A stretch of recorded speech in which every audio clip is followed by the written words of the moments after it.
오늘 여러분과 함께 나눌 하나님의 말씀은 제목은 이것입니다. 고통의 시대 복음의 능력을 경험하라. 고통의 시대 복음의 능력을 경험하라. 여러분, 여기 있는 저와 여러분들은 예수 그리스도의 복음을 믿는 자들입니다. 다른 무엇을 믿는 것이 아니라 예수 그리스도, 그리고 그분에 관한 기쁜 소식, 복음, 다른 것을 믿는 것이 아니죠. 복음을 믿는 자들이에요.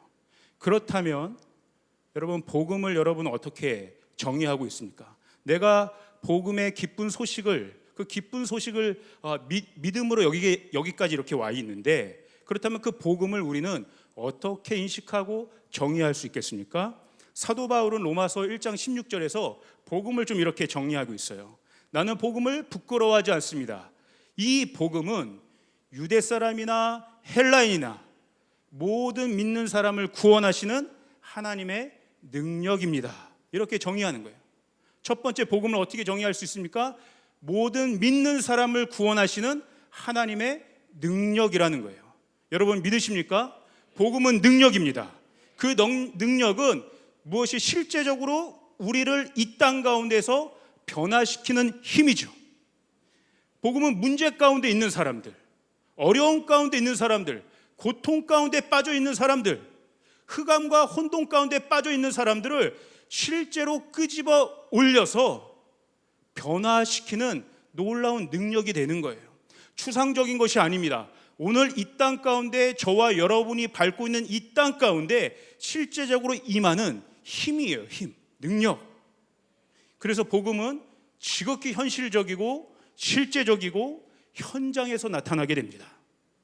여러분, 복음 그 자체이신 예수님이 인간의 몸으로 오셔서 제자들이 살고 있던 그 집으로 출입하시면서 그들과 함께 동고동락하셨어요.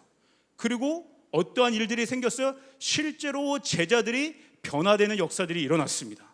그들이 변화되었어요. 그들이 하나님 나라의 사명에 목숨 건 사명자들이 되었다는 거죠. 예수님의 제자들에 비할 것은 아니지만 여기 있는 부족한 저도 그 복음의 능력을 힘입은 자입니다. 제가 무엇이간데 아무것도 아닌 저 같은 죄인을 하나님께서 하나님의 자녀로 변화시켜 주셨다는 거예요. 여러분, 이 능력을 여러분 체험하셨습니까? 경험하셨습니까? 다시 한번 분명하게 인식했으면 좋겠어요. 복음은 모든 문제 가운데 있는 자들, 모든 저주 가운데 있는 자들, 고통 가운데 있는 자들을 구원해내는 하나님의 능력이 됩니다. 두 번째, 복음은 무엇이냐? 복음은 모든 사람을 위한 것입니다. 바울은 로마서 3장 22절에서 모든 사람을 위한 복음을 이렇게 표현하고 있어요. 하나님의 의, 곧 구원입니다. 하나님의 의는 예수 그리스도를 믿는 믿음을 통하여 믿는 모든 사람에게 옵니다. 거기에는 아무런 차별도 없습니다. 모든 믿는 자들에게 임하는 것이 복음이라는 거예요. 아무런 차별 없이 예수님을 믿기만 하면 이 능력이 주어진다는 거예요. 이 역시 제가 증인입니다. 아무것도 아닌 저에게도, 아무것도 아닌 죄인 같은 저에게도 차별 없이 놀라운 풍성한 은혜로 하나님께서 저에게 찾아와 주셨다는 거예요. 십자가의 계시를 저에게도 주셨다는 거예요. 저도 귀한 존재라고 이야기해 주신 거예요. 내가 너를 사랑한다. 예수님께 들려주셨던 그 음성, 예수님이 세례 받으실 때 주셨던 그 음성을, 이는 내 사랑하는 자요 기뻐하는 아들이라고 하는 그 놀라운 음성을 저에게도 주셨다는 거예요. 제가 무엇이간데 하나님의 사랑하시는 독생자 예수 그리스도에게 뿐만 아니라 이 세상 60억 인구의 점도 안 되는 저 같은 자에게도 외아들 독생자에게 주셨던 그 음성을 동일하게 주셨다는 거예요. 차별 없이. 여러분, 인간의 고통이 그런데 어디서 오고 있습니까? 제가 생각하기에 많은 이유가 있겠지만 시대를 불문하고 인간의 고통이 오는 주요한 포인트 중에 하나는 차별에서 온다고 생각해요. 유대인들도 이방인들을 보는 시각이 차별적인 시각이었어요. 저들은 구원받지 못한 민족들이다. 저들에게는 구원이 없다. 굉장히 무시했습니다. 차별했어요. 인간 취급들을 하지 않았습니다. 같은 유대인 공동체 안에서도 병들고 가난한 자들을 차별했어요. 저들에게는 하나님의 구원이 임하고 있지 않다. 하나님의 복을 받지 못한 자들이다. 저주받은 인생들이다. 하나님은 저들을 버리셨다. 같은 유대인들임에도 불구하고 그들을 차별했어요. 여러분, 가난하고 병든 것 자체가 고통일 수 있지만 더 심한 고통은 무엇이냐면 그 병들고 가난한 그 상태보다 그 상태로 인해서 내가 이 사회로부터, 세상으로부터 차별받고 있다고 하는 그 감정, 거기서 말할 수 없는 쓴뿌리들이 생겨나는 것입니다. 여러분 잘 알다시피 요한복음에 보면 베데스다 연못에 38년 된 병자를 예수님이 찾아가서 만나주신 사건이 나옵니다. 알다시피 베데스다 연못에는 그러한 기적의 사건들이 일어나는 장소로 소개가 되어 있어요. 누구든지 물이, 연못이 한번 이렇게 동할 때가 있는데 누구든지 그곳에 가장 먼저 물에 몸을 담그는 자가 치유되는 것이죠. 예수님이 그 베데스다 연못에 가서 이 38년 오래된 병자를 찾아가서 물어보십니다. 네가 낫고자 하느냐? 이렇게 물어보세요. 그런데 이 요한복음 5장 7절에 보면 예수님의 이 질문에 이 병자가 이렇게 대답합니다. 주님, 물이 움직일 때 나를 아무도 그곳으로 데려가는 자가 없습니다. 아무도 나를 그 연못 물속까지 데려가는 자가 없습니다. 그럴 뿐만 아니라 나 혼자 가려고 해도 나는 아시다시피 이렇게 걷지를 못하기 때문에 걷는 것이 더디어서 다른 사람들이 늘 언제나 나보다 먼저 가게 됩니다. 네가 낫고자 하냐는 이 질문에 이 병자는 이렇게 대답을 하는 거예요. 그러니까 이 병으로 인한 고통을 호소하기보다 내가 차별받음으로 인해서 생기는 고통을 더 크게 호소하고 있는 거예요. 남들은 누가 도와주는 사람도 있는 것 같고 남들은 나보다 더 상태가 좋은 것도 같은데 나는 도와주는 사람도 없어요. 이거는 너무나 불공정한 게임에서 내가 살아가고 있습니다. 여기서 오는 고통이 저는 너무나 큽니다. 차별에서 오는 고통을 이야기하고 있는 거예요. 그러니까 여러분, 결국 이 시대를 초월해서 오늘 저와 여러분들, 이 세상 사람들이 느끼는 고통의 문제도 차별에서 오는 것이 아주 큽니다. 그것이 오늘날에는 어떠한 사회적인 용어로 회자되고 있어요? 공정이라는 이슈로 회자되고 있죠. 이 사회가 공정하지 못하다는 거예요. 특별히 다음 세대들 가운데 이 공정과 불공정의 이슈가 아주 크게 자리 잡고 있습니다. 출발이 공정하지 못하다는 거예요. 과정도 공정하지 못하다는 거예요. 그러니까 결과는 더더욱 공정하지 못하다는 거예요.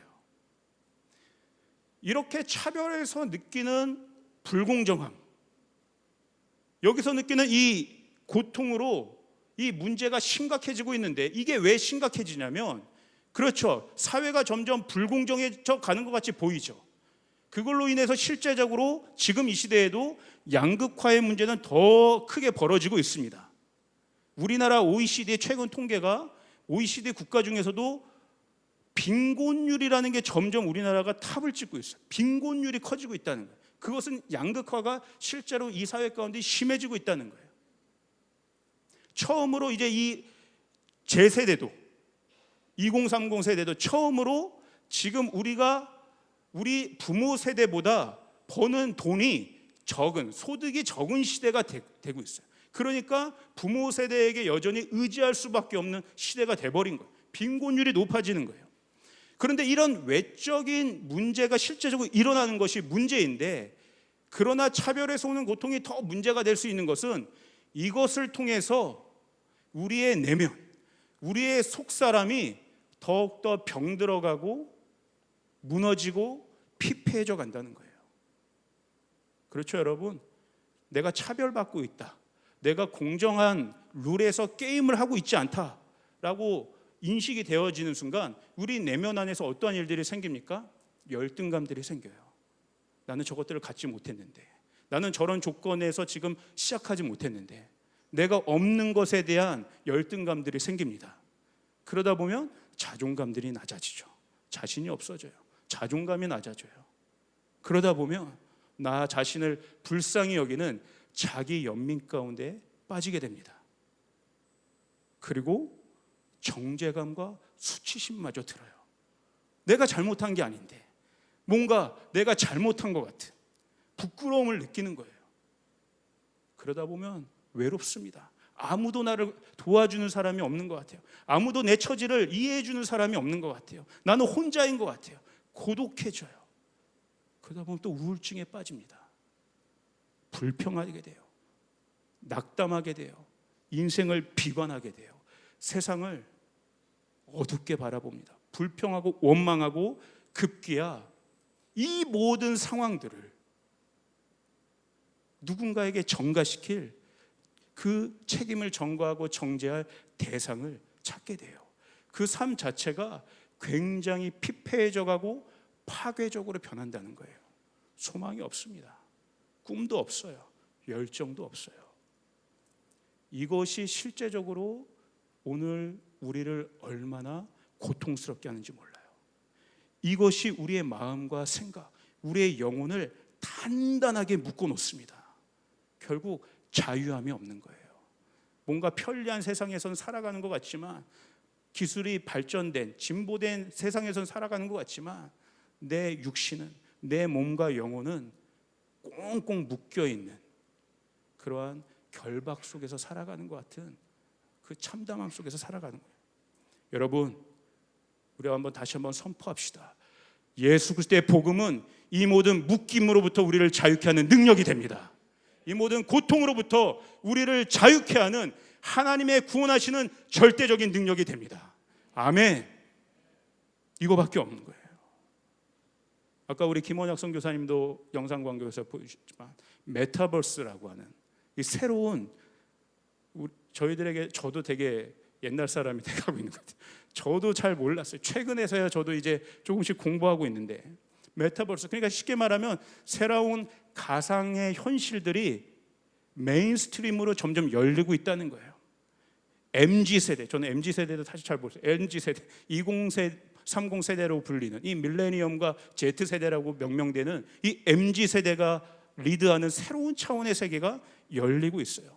그런데 이 디지털 가상세계가 급속도로 확산되는 이유 중에 하나는 무엇이냐면, 그 기저에 그들도 이 세상의 현실과 이 세상의 시스템에서 도피하고 싶은 마음들이 가득한 거예요.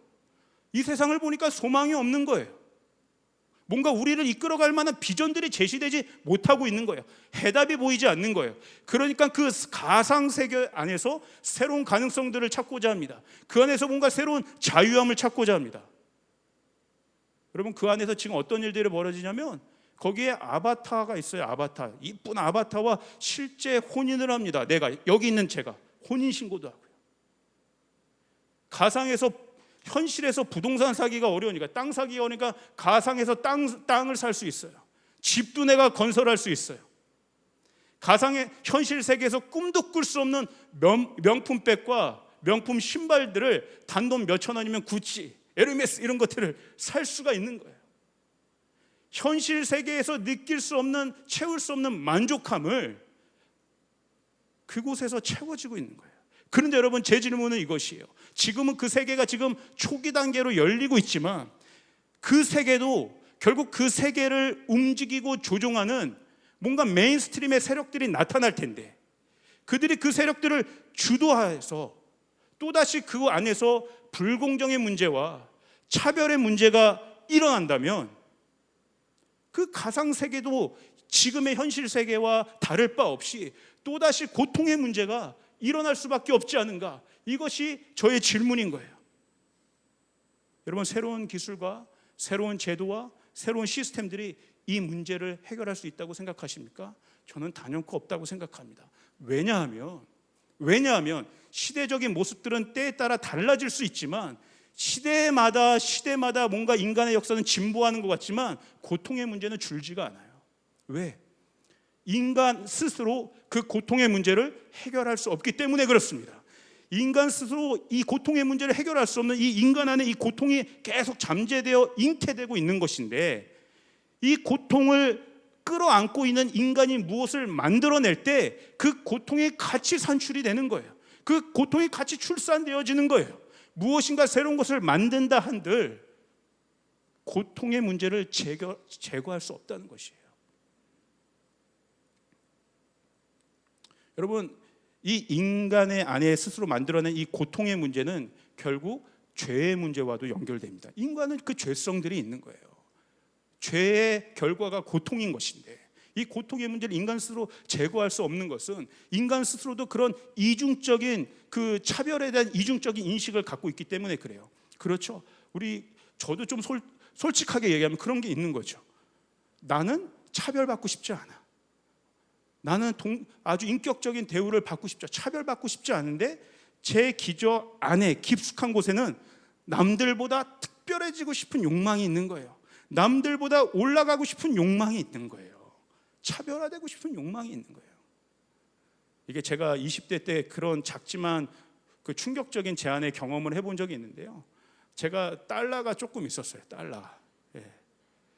그 전에는 저도 그 공부를 해서 뭐 국제 정치 뭐 이런 것들을 해서 뭐 환율에 따라서 경제 정책들이 어떻게 되고 그래서 이렇게 가야 올바른 경제적인 어떤 뭐 그리고 막 거대 담론 속에서 제가 공부를 하고 있었는데 제 수중에 달러가 있다 보니까 환율이 오르고 내리는 것이 제 이슈가 된 거예요. 환율이 오르기를 바라는 거죠. 거시적인 담론 다 필요 없습니다. 남들이 곧 환율이 내림으로 인해서 유익을 보는 사람들이 있을 텐데 그 사람들은 저의 소관이 아닌 거예요. 오르는 게 장대인 거죠. 저한테도. 나는 차별받고 싶지 않지만 내 깊은 욕망 안에는 남들보다 더 나아지고 싶은, 특별해지고 싶은 그 욕망이 있기 때문에 이 문제가 끝나지 않은 것이에요. 지금 그런 시대에 우리가 살고 있잖아요.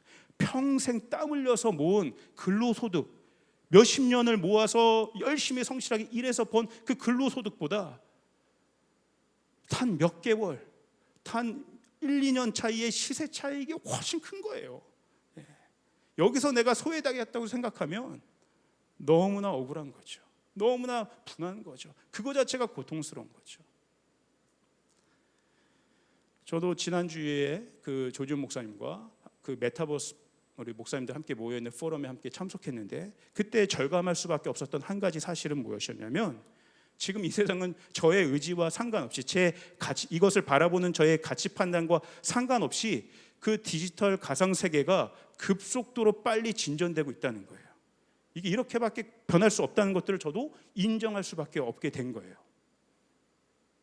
그런데 또 한 가지 제가 절감한 것은 지금까지 얘기한 것처럼 시대가 변해도 차별과 거기에서 오는 고통도 인간 스스로 결코 해결할 수 없다는 것들을 절감하게 되었어요. 그 메타버스 포럼에서 한 젊은 CEO가 주제 발표를 했습니다. 그리고 이 주제 발표를 한 마지막 마무리에서 눈물을 흘리며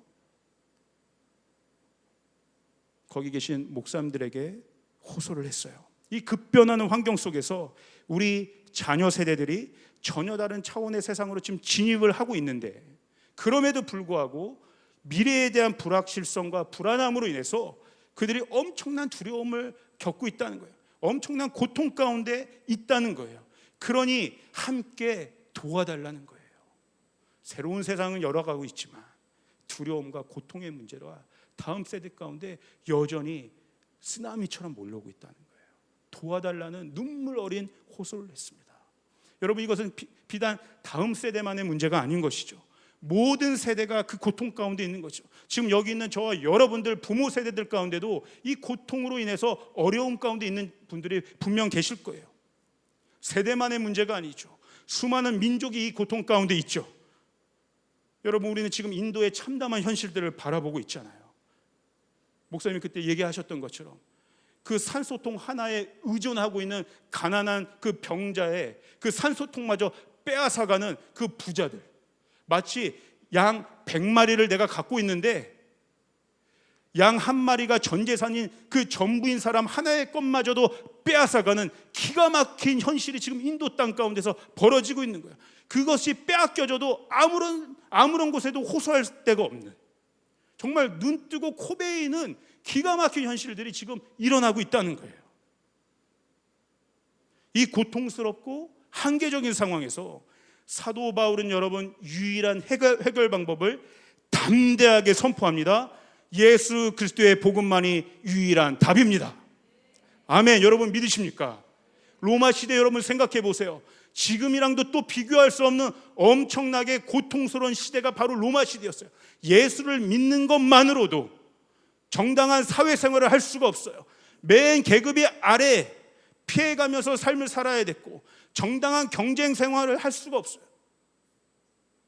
그럼에도 불구하고 사도 바울은 로마인들에게, 로마에서 살아가는 그리스도인들에게 여러분 그 불공정한 시대에 살고 있어도 예수 믿는 것 때문에 차별받고 고통받는 상황에 있다 할지라도 여러분 예수 그리스도의 복음을 믿어야 합니다라고 강력하게 외치고 있는 거예요.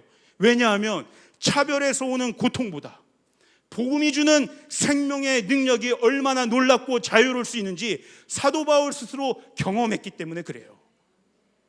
사방으로 외적인 환경으로부터 우겨쌈을 당하는 것보다 속사람이 강건하여지고 속사람 가운데 임하는 복음의 능력과 평안과 기쁨과 자유함이 외부의 환경을 압도할 수 있다고 하는 복음의 능력을 사도 바울이 진짜로 경험했기 때문에 그 확신 속에서 로마에서 살아가는 차별당하고 있는 그리스도와 교회들을 향하여 예수 그리스도의 복음만이 유일한 답이라고 강력하게 선포할 수 있는 것이죠. 여러분 사도 바울은 인간이 만드는 공정함을 신뢰하지 않았어요. 인간이 만들어내는 의로움을 신뢰하지 않았어요. 오직 공정함과 의로움, 정의와 공의는 하나님으로부터 오는 것임을 신뢰했습니다. 하나님의 의만이, 하나님의 의로우심만이 예수 그리스도를 믿는 모든 자들에게 차별 없이 풍성하게 주어지는 것입니다 라고 그가 담대하게 선포할 수 있었던 거예요. 누가 이 하나님의 의로움을, 완전하심을 차별 없이 주어지는 복음의 능력을 경험할 수 있습니까? 이 땅 가운데 실제 세상이 아니라 예수 또 십자가의 복음을 믿고 선포하는 그 자에게 세상이 이해할 수 없는, 세상이 결코 경험할 수 없는 하늘의 놀라운 신비, 하늘의 놀라운 경험들을 하게 될 수 있다는 거예요. 그러므로 사랑하는 조이풀 우리 가족 여러분, 이 시대 가운데 우리는 이 복음을 선포하는 자들의 되기를 주님으로 축복합니다. 누가 뭐라고 해도 알아주는 이이 한 명 없다고 해도 우울감과 자기 연민과 열등감과 낙담과 포기 가운데 있지 말고 사도 바울처럼 감옥에서도 예수 그리스도의 복음 안에 놀라운 하나님의 구원하신 능력이 있음을 믿음으로 선포하는 저와 여러분 되기를 주님으로 축복합니다. 선포할 때 실제적인 하늘의 능력이 우리 가운데 임하게 될 거예요. 히브리서 저자는 이 예수님께서 실제적으로 십자가에서 하신 일을 이렇게 증거하고 있어요. 히브리서 10장 21절 22절을 보면 이렇게 나옵니다. 또 하나님의 집 다스리는 큰 대제사장이 계심에 우리가 마음의 뿌림을 받아 악한 양심으로부터 벗어나고 몸은 맑은 물로 씻음을 받았으니 참 마음과 온전한 믿음으로 하나님께 나아가자. 이미 저와 여러분 그 믿음은 있으시잖아요. 우리가 하나님의 은혜로 예수 그리스도의 십자가의 그 죽으심을, 부활하심을 믿음으로 나는 더 이상 죄인이 아니라 하나님의 자녀가 되는 권세를 얻었다. 그런데 문제는 무엇이에요? 하나님을 믿는 자로 살아가는 것 같지만, 내가 교인으로 살아가는 것 같지만, 신앙생활을 하고 있는 것 같지만, 문제는 뭐냐면 세상의 엄청난 메시지들과 흐름 속에 내가 영향을 받고 있다는 거예요. 그러다 보면 나의 마음은 또 우울해지고 낙담 가운데 빠지고 나는 경쟁에서 뒤처지는 것 같고 나는 이룬 것이 아무것도 없는 것 같고 내 인생은 실패한 것 같고, 이러한 수치감, 정죄감, 우울감이 나를 고통스럽게 한다는 거예요. 그런데 우리 예수 그리스도는 우리의 아이덴티티, 우리의 정체성을 변화시켰을 뿐만 아니라 우리의 마음 안에 여전히 남아있는 그러한 쓴뿌리들마저도, 그것이 악한 양심이나 악하다는 게 뭔가 행위를 해서 악하다는 것이 아니라 병들어 있는 마음이에요. 고통받고 있는 마음이에요. 상한 심령입니다. 그 상한 심령마저도 예수께서 십자가에서 이미 해결하셨다는 것을 히브리서 기자는 오늘 선포하고 있는 것이에요. 예수 그리스도는 우리 안에 여전히 남아있을 수 있는, 오늘에도 존재할 수 있는 그 악한 양심, 고통받고 있는 이 마음을 이미 해결하셨다. 그러니 우리가 온전함과 담대함으로 날마다 저 십자가 복음 앞에 서자. 이것이 성경이 우리에게 전하고 있는 놀라운 복음의 메시지예요. 그래서 우리는 예수님이 필요합니다. 복음이 필요해요. 시대가 변해도, 상황이 급변할수록 오히려 더 이 변하지 않는 복음의 진리와 능력이 우리 가운데 필요한 줄 믿습니다. 여러분, 생명력 없는 종교는요, 이 문제를 결코 해결할 수 없어요. 우리가 이 복음을 추상적으로 그냥 알고 있는 지식으로 옛날 10년, 20년 경험했던, 이제는 사장되어 있는 첫사랑쯤으로 남겨놓으면 그것은 종교가 돼서 오늘 우리 가운데 실제적인 능력으로 임하지 못합니다. 의지를 가지고 믿음으로 오늘 저와 여러분에게 여전히 임하고 있는 그 복음의 은혜, 복음의 역사들을 여러분 선포하시길 바랍니다. 사단은 끊임없이 강력한 메시지로 우리의 마음을 병들게 해요. 우리는 차별받고 있다고, 이 세상은 그러한 세상이 돼버렸다고, 너는 뒤처지고 있다고, 너의 인생은 실패했다고, 저주받았다고, 네 곁에는 아무도 없다고. 사단은 매일같이 우리를 그렇게 참소합니다. 여러분, 사단이 얼마나 부지런해요. 하나님도 졸지도 주무시지도 않는 분이지만 사단도 졸지도 주무시지도 않는 분이에요. 어떻게 하면 우리의 마음을 고통스럽게 할 수 있을까? 어떻게 하면 복음의 능력이 사장된 하나의 문서화된 그냥 지식으로 남겨놓게 할 수 있을까? 어떻게 우리가 경험한 하나님에 대한 그 은혜의 첫사랑을 저 옛날 이야기처럼 그랬었지 정도로 남겨놓을 수 있을까? 그렇게 우리에게 끊임없이 메시지를 줍니다. 교회에 와서 은혜를 받는 것 같아도 문을 열고 밖에 나가서 뉴스 하나를 접하며, 누군가를 만나면, 내 일터에 가면, 집안을 가면 또다시 나를 엄습하는 두려움과 불안함과 정죄감과 수치감으로 나를 자유치 못하게 하는 거예요. 사단이 이 일들을 엄청나게 해요. 시대가 가면 갈수록 저와 여러분들과 우리 다음 세대 모든 민족들에게. 여러분, 다시 한번 예수 그리스도의 복음만이, 이것은 영적인 일이기 때문에 우리에게 희망이 있음을 믿으시길 바랍니다. 여러분, 악한 양심부터 벗어나야 됩니다. 자유해야 됩니다. 히브리서 기자는 다시 한번 이것을 이렇게 표현하고 있어요. 히브리서 13장 11절에서 13절 보십시오. 이는 죄를 위한 짐승의 피는 대제사장이 가지고 성소에 들어가고 육체는 영문 밖에서 불사름이라. 그러므로 예수도 자기 피로써 백성을 거룩하게 하려고 성문 밖에서 고난을 받으셨느니라. 아무 흠도 죄도 점도 없는 그분께서 우리의 모든 허물과 죄와 우리의 모든 악한 양심을 다 짊어지셨어요. 그분이 그 악한 양심들을 우리의 것까지 마저 다 짊어지셨기 때문에 거룩한 성소 안에 들어가실 수 없게 되어서 성문 밖에서 우리의 고난마저도 다 짐지셨어요. 우리는 이 사실을 반드시 믿어야 된다는 것이에요. 여러분, 예수님을 믿으십니까? 예수님을 사랑하십니까? 예수님의 은혜에 우리가 반응한 길은 이 사실을 변함없이 이 시간에도 주어지고 흐르고 효력을 미치는 이 사실을 믿어야 된다는 것이에요. 이것이 하나님 아버지의 간절한 소원이에요. 그 십자가에서 달려 돌아가신 예수님이 강력하게 바라시는 그 한 가지 소원 아니겠습니까? 내가 너희의 모든 악한 양심마저도 짊어지고 성문 아니라 성문 밖에서 내 몸을 불살랐는데 믿어라, 믿어라. 이 복음의 능력이 너희에게 임하게 될 것이다. 믿어야 된다. 이것이 우리 예수님의 한 가지 소원 아니겠습니까? 나아가서 성경은 이것을 믿는 자들에게 한 단계 더 차원 높은 단계로 우리를 이끌어갑니다. 그 다음 절 히브리서 13장 13절에 이렇게 나와요. 그런즉 우리도 그의 치욕을 짊어지고 영문 밖으로 그에게 나아가자.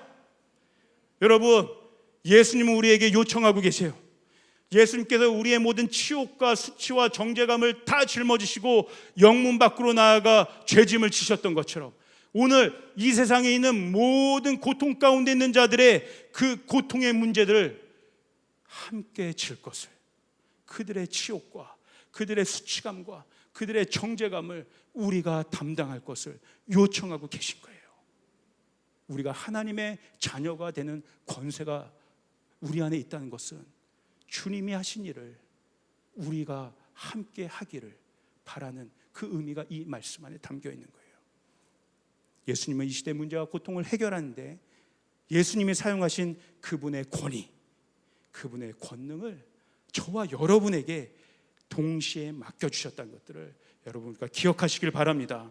초두에 말했던 베데스다 38년 된 병자의 이야기로 마지막 넘어갔으면 좋겠어요. 아까 얘기한 것처럼 먼저 우리는 늘 언제나 38년 된 병자의 모습일 때가 많습니다. 그래서 이 병자와 같은 우리의 모습이 해결받으려면 그 예수님을 만나는 것 외에는 해결될 방법이 없었던 거죠. 그 실제적인 육체적인 질병뿐만 아니라 마음의 고통마저도. 그런데 여러분, 이제 이 베데스다 연못의 이야기는 내가 38년 된 병자 된 것으로만으로 그치는 것이 아니라 이제 이 이야기는 좀 더 확장될 필요가 있어요. 성경은 어떻게 이 이야기를 시작하냐면 베데스다 연못에 그 38년 된 병자뿐만 아니라 다른 수많은 병자들이 있다고 이야기하고 있습니다. 그 중에 예수님은 그 한 명의 병자를 만나주신 거예요. 그 한 명의 38년 된 병자를 고쳐주시면서 예수님이 궁극적으로 우리에게 진짜 보여주고 싶었던 것이 무엇이었을까? 그것은 복음의 능력을 경험하는 한 사람, 성령의 권능으로 충만한 한 사람이 할 수 있는 것이 무엇인지를 오늘 우리에게 보여주고 싶었던 것이죠.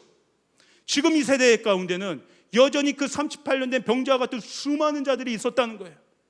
그렇다면 예수의 복음의 권능을 경험한 저와 여러분들이 그 한 사람이 되어서 주님처럼 베데스다 연못에 가서 질병 가운데, 고통 가운데, 상한 심령 가운데 있는 자들을 찾아가 그들의 손을 잡아주고 그들에게 복음의 능력을 선포해주고 그들의 고통을 끌어올려주는 그 일들을 우리 주님이 우리를 통해 하고 싶어 한다는 사실이 이 말씀 가운데 있는 줄 믿습니다. 여러분, 사도 바울은 바로 이 시대 가운데 이 복음의 능력을 선포했어요. 오늘 교회 가운데 저와 여러분들 성도된 사람들 가운데 회복되어야 될 중요한 아이덴티티는 제사장적인 사역입니다. 예수님은 고통 가운데 있는 자들에게 늘 하나님께 나가 그들의 마음을 대변했어요. 하나님, 저들이 고통 가운데 있습니다. 불쌍히 여겨주십시오. 저들이 먹지 못하는 가운데 있습니다. 불쌍히 여겨주십시오. 또 사람들에게 나아가서는 하나님만이 우리의 아버지시고 하나님만이 우리의 공급자 되시고 우리의 구원자 되실 수 있음을 그 하나님 나라의 복음을 전파하셨어요. 오늘 주님이 우리에게 그 일들을 요청하고 계십니다. 하나님께 우리가 나아갈 때는 이 세상의 문제에 대해서 우리가 탄원할 수 있는 거예요. 하나님, 우리의 문제도 있지만 내 자신의 문제도 있지만 내 이웃의 문제가 많습니다. 우리 스모란의 문제가 많습니다. 이 나라의 문제가 많습니다. 고통받고 있는 수많은 열방의 민족들이 너무나 많습니다. 하나님 도와주십시오. 하나님 도와주십시오. 복음이 저곳까지도 전파될 수 있도록 복음의 능력이 임할 수 있도록 주님 역사하여 주시옵소서. 이게 제사장적인 충복기도 아니겠습니까? 그리고 우리가 사람들에 대해서는 오늘 사도 바울이 로마에 있는 그리스도인에게 선포했던 것처럼 여러분, 복음에는 하나님의 의가 있습니다. 복음에는 하나님의 구원하시는 능력이 나타납니다. 이 예수 그리스도를 우리 믿읍시다. 사람들에 대해서는 하나님을 증거하는 것이 대제사장의 역할 아니겠습니까? 실제로 이 일들을 우리가 이 땅 가운데 실제적으로 할 수 있는 마지막 실천 사항을 함께 나누고자 합니다. 마지막 이 모든 제사장적인 사역들을 풀어낼 수 있는 실제적인 일은 저는 감사라고 생각해요. 감사. 데살로니가서 보면 그렇게 사도 바울이 이야기하죠. 항상 기뻐하라. 쉬지 말고 기도하라. 범사에 감사하라. 왜냐하면 이것이 너희를 향하신 하나님의 뜻이기 때문이다. 하나님의 뜻이 오늘 우리 가운데 계속 임해야 되는데, 그렇죠 여러분? 우리가 간절히 바라는 것이 무엇입니까? 우리는 늘 언제나 하나님의 뜻을 알기 원해요. 하나님의 뜻이 우리 인생 가운데 어떻게 흐르고 있는지를 알기 원해요. 하나님과 우리가 우리의 연결선이 끊겨지지 않기를 원하잖아요. 하늘의 뜻이 우리 가운데 계속 임하기를 원하고 하나님의 역사들이 우리의 인생을 통해 풀어지기를 원해요. 그렇다면 이 하나님의 뜻이 우리 가운데 풀어지려면 어떠한 소통으로 하나님과 연결되어야 되는가? 항상 기뻐하라, 쉬지 말고 기도하라, 범사에 감사하라. 도저히 감사할 것이 없는 그러한 상황 속에서도 십자가의 복음의 은혜를 다시 한번 떠올리면서 감격하면서 나 같은 죄인도 이 세상의 기준으로 보면 아무것도 없는 개털 같은 나의 인생이라도, 차별받을 수밖에 없는 나의 인생일지라도 차별 없이 나를 자녀로 받아주신 그 하나님의 은혜만 생각하면 감사할 것이 너무 많은데, 이것이 오늘 나를 여기 있게 한 복음의 실제적인 능력이 되는데, 하나님 감사합니다. 하나님 감사합니다. 이 감사가 하나님의 뜻이 실제로 지금 이 순간에도 우리의 인생 가운데 끊기지 않고 흐르게 하는 통로가 된다는 것이에요. 감사는 영적인 일입니다.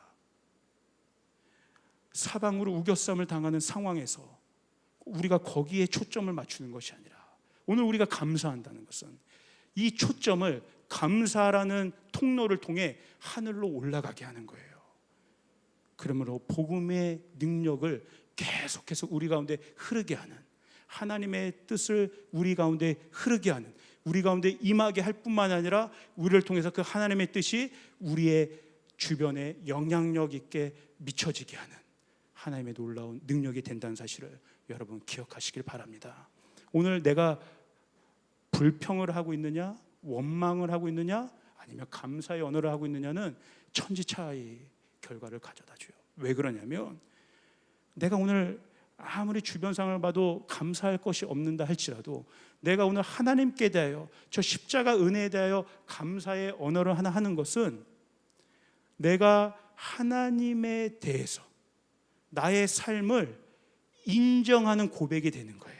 무슨 말씀인지 아세요? 내가 오늘 감사한다는 건 하나님이 나를 바라보시는 그 관점을 내가 인정한다는 거예요.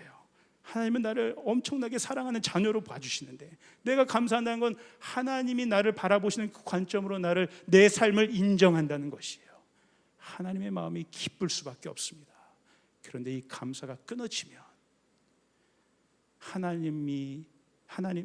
우리를 향하신 하나님의 그 뜻, 우리를 향하신 하나님의 그 놀라운 경륜과 목적에서 함께 단절되게 되는 것이에요.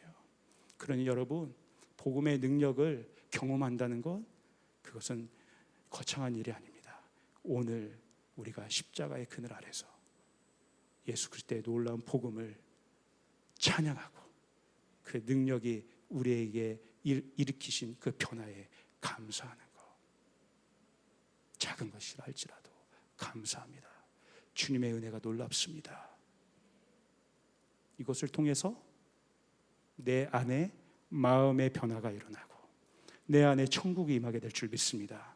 이것을 통해서 하나님의 공정하심, 하나님의 의로우심, 하나님 나라의 정의가 편만하게 확장될 줄 믿습니다. 이미 우리는 이 일에 동참하고 있는 하나님의 자녀들이에요. 아무것도 가진 것 없지만, 여러분 생각해 보세요. 아가보 헌금이 지금 그런 것 아니겠습니까? 내가 가진 것 별로 없지만 나보다 더 어려운 이웃들을 위해서 내가 조금이라도 내 작은 것을 나눌 수 있다는 것 하나도 얼마나 큰 은혜고 감사 아니겠습니까? 하나님, 도울 수 있는 것에 대해서 감사합니다. 도움 받을 수 있는 것도 감사하죠. 내 스몰원들을 허락해 주신 것 감사합니다. 이 외로움의 시대 가운데, 고독함 시대 가운데 누군가 내 기도 제목을 들어주고 나를 위해서 기도해 줄 수 있는 그 한 사람이 이 공동체 가운데 있다는 것, 하나님 감사합니다. 이 감사를 통해 하나님의 놀라운 나라들이 오늘 우리 가운데 능력이 되어 확장되게 될 줄 믿습니다. 그리고 주님께 영광의 박수를 드렸으면 좋겠습니다.